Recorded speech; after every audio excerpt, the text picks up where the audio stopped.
Hello everybody, it's Destin again, and today we're going to look at the map of the light pollution in the world. Okay, I feel like I saw these maps like a million times before, but I mean, why don't I see them again? Let's see, will we put more light pollution this time? Yeah. Obviously, this basically like, this also doubles as like a map of where population is dispersed. Because like, obviously, if people are living there, they'll use more lights. And that's what this map shows. So basically, it doubles as a population graph. Wait, no, graph map. So obviously, there's going to be a bunch of them on the East Coast. And not on the West Coast, because no one lives in the middle for some reason. Except for like 2 people. And then, yeah, there'll be a lot of lights on major cities. Like, look at Puerto Rico. See? Like, it's so small and they all just clump together. And then, I think this shows other continents. Oh, yeah. I just realized this is kind of egg. Also, look at how many people live in the lowlands. Like, there's like 10 million over there. Again, this also shows the population. And for some reason, there's not that many people here. I mean, considering what happened here in the past few centuries, I should not be surprised. So obviously there's going to be more people in Europe, the major cities especially. And yeah, the classic, a ton of people have lights along the Nile River. That will always happen for no reason. Actually no, there is a reason, like, it's pretty hot, so they like go near the river, I think. Like, I used to see, I'm kind of surprised that there's some lights over here. Like, I just realized there's a ton of blue lights everywhere. I don't know if that means anything. Like, is that separate from the lights? I don't really know, but what I do know is that for some, yeah, they mostly just live on the coastline. Also, yeah, what do these different color lights even mean? Like, is this different type? Clearly it is, considering, considering that it's different colors, so it has to be something. And after, yeah, not many people, and not at all. Like, there's only some here in the desert, and in the Nile. Also, there's a bit of the Middle East, and it's pretty obvious people live near the coast, so that's why there'll be no one here. And then South America, same thing. Except this time it's rainforest, not desert, so it's very great. And then Asia, same thing, except now it's a combination of both, so it's very great. And Australia, it's a combination of both, so it's very great. Okay, you get the point, right? Like, I'm like around here. Do we have New Zealand? They don't have New Zealand, come on! There's no New Zealand. Why do we just forget New Zealand? Like, I'm just trying to see New Zealand.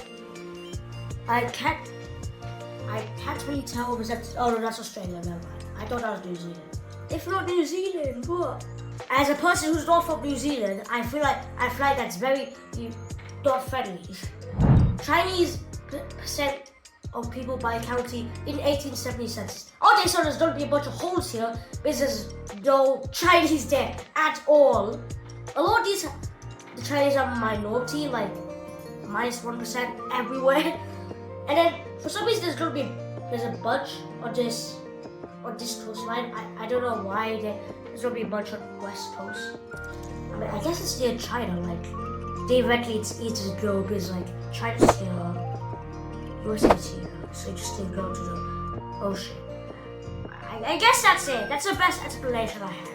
If that's the case, why would they just settle in wood here? Actually, maybe now that I think about it, the geography here is not favorable. So I guess that's why they moved it here. But it's pretty hard, to be honest. So I have no idea. Countries with smaller population than Java. So this is Java. And it's pretty famous at this point. It's a well-known fact that Russia has less than a single island that is Java. Like the amount of population density in this island is crazy. Like, look at all the countries that are smaller in population. Like all the purple countries. Look at this. It's insane. Like, honestly, I already know Russia is like everyone and their dog only knows the fact. But, whoa. it's still like, it's so mind-blowing that there's gonna be so little people living in like Russia, and then after that there's gonna be so many people living in one island. Like I think the only country that has population density this bad is India, but I mean they have more land, so still, this is just crazy still. 100 largest islands in the world. How is Australia not here? Like, should Australia be here? Like, do you count it as a continent? Like, I feel like Australia should actually just still be here. Like, it's an island, right? It fits the definition. Like, just because it's a continent does not mean it's an island. I just want to see what the smallest island that is.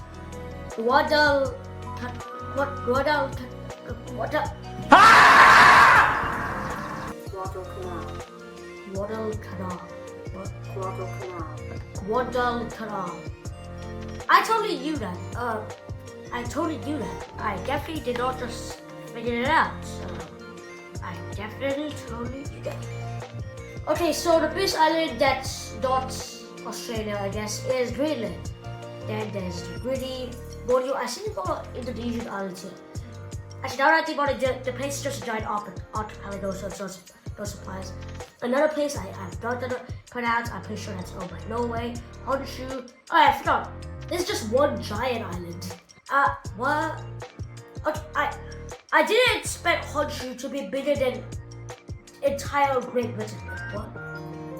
And then there's some islands here like Ireland and Iceland. Wait a minute. Why did I say islands? Should it be countries? Yeah. That's not true. But still, I do not get how this is bigger than the entire UK. Like maybe not entirety, but I mean, you know what I mean. Like we're not gonna include all those itty bitty islands. One letter place names. Okay, so mostly we see them in Scandinavia mostly.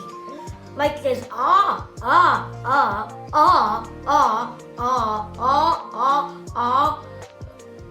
and Y, which also rhymes with Y.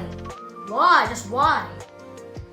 Like I love how the originality in the Scandinavian names are just but with the pronunciation D on top. Like the accent marks. I love how that's the only thing you see. And there's Y and O. Wait, that still has accent marks. The weirdest languages according to Europeans. So Hungarian is apparently the weirdest. Wait a minute. That's Hungary.